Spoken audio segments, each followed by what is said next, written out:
Hello बच्चों, कैसे हैं आप सभी बच्चों। आज हम पढ़ेंगे स्थानीय मान की पुनर्दृष्टि। पुनर्दृष्टि मतलब होता है जो हमने पढ़ लिया है उसको हम फिर से देखेंगे, लेकिन इसमें कुछ हम नया सीखेंगे। ठीक है ना बच्चों, तो जल्दी से हो जाओ तैयार, क्योंकि आज की क्लास होने वाली है बहुत ही मजेदार। ठीक है ना। अब बच्चों इसको समझने के लिए सबसे पहले हम एक कॉन्सेप्ट समझते हैं। ठीक है, देखो अब कॉन्सेप्ट क्या है। अच्छा बच्चों ये बताओ आप कि एक अंक की सबसे बड़ी संख्या कौन सी होती है, बताओ, सोचो सोचो। चलो अगर नहीं पता है तो कोई बात नहीं, मैं आपको बताता हूं। अगर यहां पर मैं 9 लिख दूं, अगर यहां पर मैंने 9 लिख दिया तो अब बताओ बच्चों, इससे, ये तो एक अंक की है ना, इससे बड़ी कोई संख्या होती है जो कि एक अंक की होती है? सोचो, 9 है ना यहां पर, तो 9 के आगे अगर हम 10 लिख देंगे तो 10 क्या हो जाएगी? 2 अंकों की। ठीक है, और मैंने एक अंक की कही है और वो भी सबसे बड़ी। इसका मतलब है कि जो 9 है ये एक अंक की सबसे बड़ी संख्या है। ये बात समझ में आ गई। अब देखो अगर इसमें मैं जोड़ दूं 1, कितना जोड़ दूं बच्चों? 1 जोड़ दूं। अब देखो इसमें 1 जोड़ने पर आपका कितना आ जाएगा? 10 आ जाएगा। ठीक है, तो यहां पर मैं 10 लिख देता हूं। अब बच्चों बताओ कि मैं अगर आपसे पूछूं कि 2 अंकों की सबसे छोटी संख्या बताओ तो कौन सी बताओगे? ये जो आपका 10 मतलब कि 10 दिख रहा है, 10 दिख रहा है, यही आपकी सबसे छोटी संख्या हो जाएगी 2 अंकों की। इससे छोटी हो ही नहीं सकती। ठीक है, अब देखो ये 1 अंक की थी और ये 2 अंक की। फर्क कितना है कि ये 1 अंक की सबसे बड़ी संख्या है और ये 2 अंक की सबसे छोटी संख्या है। ठीक है, अब देखो मैं एक और लिखता हूं।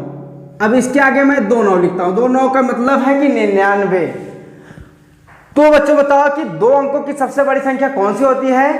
तो अब आप बताओगे कि सर यही 99 होती है, क्योंकि इसके आगे 100 आ जाएगा आपका, है ना। अब देखो यहां पर मैं अगर 1 ऐड कर दूं, 1 जोड़ दूं, तब कितना आएगा बच्चों? सोचो और जल्दी से बताओ। 100 हो जाएगा ना। तो यहां पर मैं कितना लिख दूंगा अब? 100। देखो 100 यहां पर लिख दिया या 1000 लिख दिया यार, चलो 100 लिख दूं। अब देखो ये क्या हो गया? ये 3 अंकों की सबसे छोटी संख्या हो गई। इससे छोटी संख्या हो ही नहीं सकती 3 अंकों की। ठीक है, ये 2 अंक की सबसे बड़ी संख्या, ये 3 अंक की सबसे छोटी संख्या। ठीक है, अब देखो एक और लेता हूं, 999। ठीक है, अब ये क्या है? 3 अंकों की सबसे बड़ी संख्या। अब समझ में आ रहा होगा ना। अब इसमें अगर मैं ये 3 अंकों की सबसे बड़ी संख्या है, अब इसमें 1 ऐड कर दूं तो कितना हो जाएगा? ये हो जाएगा 1000। ठीक है ना। ये 1000 आपका क्या हो जाएगा? 4 अंकों की सबसे छोटी संख्या। ये 3 अंकों की सबसे बड़ी संख्या, ये 4 अंकों की सबसे छोटी संख्या। अब इसके आगे एक और आगे लेता हूं, देखो 9 9 9 9। ठीक है, 9999 बच्चों। अब ये क्या है? आपकी 4 अंकों की सबसे बड़ी संख्या है। ठीक है, ध्यान देना, 4 अंकों की सबसे बड़ी संख्या ये है।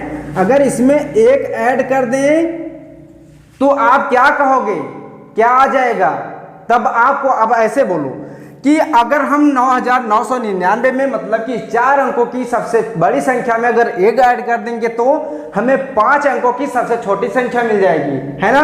देखो 1 0 0 0 0, अगर इसमें ऐड कर देंगे तो 5 अंकों की सबसे छोटी संख्या हमें मिल जाएगी। अब बच्चों बताओ इससे हमने क्या सीखा? अब हमने इससे यह सीखा कि जो भी हम संख्या लेंगे, अगर बड़ी संख्या लेते हैं, सबसे बड़ी संख्या जितने अंक की होगी, अगर उसमें हम 1 ऐड कर देंगे तो उससे 1 अंक की ज्यादा वाली सबसे छोटी संख्या हमें मिल जाएगी। ये ध्यान देना। मैंने क्या बताया फिर से देखो, मैंने बताया कि जो भी हम अंक लेंगे, सबसे बड़ी संख्या जितने भी अंक की लेंगे, अगर उसमें हम 1 ऐड कर दें, 1 जोड़ दें, तो वो जो मिलेगा हमें वो उससे 1 अंक ज्यादा की होगी और सबसे छोटी संख्या होगी उस अंक की। ठीक है, जैसे यहां पर 9999 था, तो इसमें हमने 1 ऐड कर दिया। देखो ये 4 अंकों की थी, ये 5 अंकों की है, लेकिन ये 5 अंकों की छोटी है और ये 4 अंकों की सबसे बड़ी संख्या है। अब इसी तरीके से बच्चों आप कितने भी संख्याएं करते चले जाओ, इस तरीके से आपको ऐसे ही मिलेगा। ठीक है, यहाँ पर 1 अंक था, ये 2 अंक मिल गया, 2 अंक था 3 अंक मिल गया, लेकिन ये सबसे छोटी रहेगी उस अंक की जितने अंक की है। 3 अंक की है तो 3 अंक की सबसे छोटी, ये 2 अंकों की सबसे बड़ी। क्लियर हुआ? इसके आगे आप ऐसे करते जाओगे तो ऐसे ही आपको मिलते जाएगा। तो ये आपको कॉन्सेप्ट क्लियर हुआ। अब हम समझते हैं कि स्थानीय मान की पुनर्दृष्टि। देखो बच्चों, जैसे यहां पर हो गया मान लो 78, अब इसका आपको स्थानीय मान निकालने के लिए कहा जाता था, कैसे निकालते थे? मान लो 7 का हमने कह दिया तो आप क्या करते थे, 7 × 10 बराबर 70, ठीक है, या 70 कह दो, ठीक है, इस तरीके से करते थे। अभी आपको ऐसा ही करना है, लेकिन इसमें कुछ अलग करना है। अलग कैसे करना है? देखो जैसे ये 78 है, कुछ नया नहीं है, टेंशन मत लेना बिल्कुल भी। 78 है, अब देखो 78 में क्या क्या है आपका, 70 है प्लस 8 है ना। अब देखो इसमें क्या कर सकते हैं, 70 को 7 × 10 प्लस 8 है ना आसान। बस ऐसे ही आपको करना है, ठीक है। अब मैं और एक क्वेश्चन लिखता हूं, देखो 2 7 8। अब इसको कैसे हम लिखेंगे? सबसे पहले 200 लिख लेते हैं। देखो 200 हो गया, प्लस में ये 200 हो गया, अब 70 लिखते हैं प्लस 8। अरे यार विस्तारण रूप आपने पढ़ा होगा, प्रसारण रूप ना, वही चीज है ये, तो बिल्कुल भी टेंशन मत लो, ये बहुत ही आसान है। देखो इतना हमने कर लिया। अब जैसे यहां पर हमने किया है वैसे इसमें भी कर लो। क्या करेंगे, यहां पर जो हमने 2000 लिखा है 2000 नहीं रहेगा, 200 रहेगा, ठीक है, गलती से मैंने लिख दिया, तो ये हो जाएगा आपका 200। अब देखो 200 में क्या क्या है, 2 है और गुणे में आपका 100 है, ठीक है, प्लस देखो यहां पर हमने कैसे तोड़ा था इसको, 7 × 10 प्लस 8। समझ में आया? अब इससे थोड़ा हम और बड़ा लेते हैं। देखो अभी हमने 278 लिया था, अब मैं ले लेता हूं 5278, ठीक है। अब जैसे यहां पर हमने किया है सेम इसी तरीके से इसमें भी करेंगे, लेकिन यहां पर 5000 है। देखो यहां पर हमने 5000, पहले 5000 है तो 5000 लिखेंगे, ठीक है। जैसे यहाँ पर 278 था, 2 लिखे, फिर 2 0 यहाँ पर लिख दिया, ठीक है। इसी तरीके से इसमें भी 5 लिखो, अगर नहीं समझ में आ रहा है तो 5 लिखो, 3 है यहाँ पर 3 अंक है तो 3 0 उतार दो। देखो 5 1 2 3, ये 3 0 उतर गया, ठीक है। अब ये तो खत्म हो गया। अब देखो 2 है, प्लस 2 लिखो, 1 2 2 0 उतार दो, ठीक है।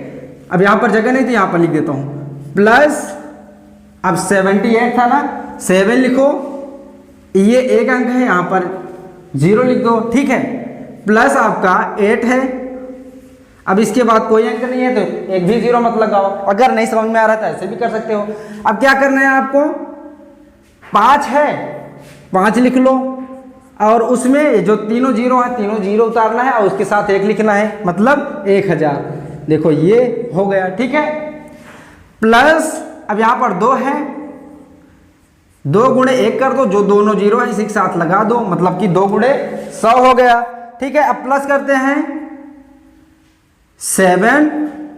7 गुणे 10 हो जाएगा, ठीक है, और आपका प्लस में 8 रहेगा ही। ये समझ में आ गया बच्चों? तो बहुत ही आसान है। अब इसके आगे मैं एक क्वेश्चन और लूंगा, उसके बाद आप खुद ही करिएगा इसको, मैं सवालें आपको दूंगा, ठीक है। तो पहले इसको मैं इरेज कर देता हूं।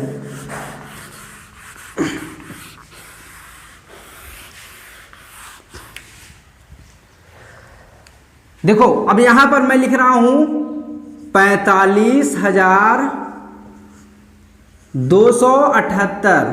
अभी तक हमने 5278 मतलब एक तरीके से लिए जिससे कि आपको आसानी से समझ में आए, ठीक है ना। तो अब देखो यहां पर 45,278 है, तो इसके लिए हम क्या करेंगे, सबसे पहले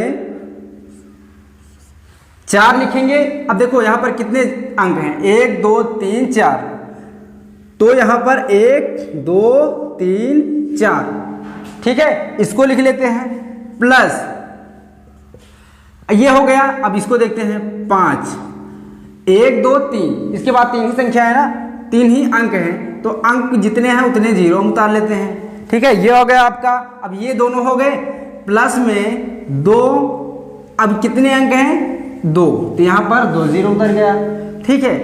प्लस में यहाँ पर 7 हमने लिखा, इसके बाद एक अंक है तो यहाँ पर 1 जीरो, प्लस में 8 कर देते हैं, ठीक है। इतना बात समझ में आ गया। अब उसके बाद हम क्या करेंगे, 4 लिखेंगे, कितने जीरो हैं 1 2 3 4, वही लिखेंगे, चारों जीरो लिखेंगे, लेकिन उसके आगे हम 1 लिख देंगे और ये गुणे में रहेगा, मतलब ये गुणे हो गया, 1 लिखा हमने, अब चारों जीरो लिख दो। चारों जीरो का मतलब है ये जो लिखा है आपका, ये हो गया 10,000, ठीक है। ये क्लियर हुआ।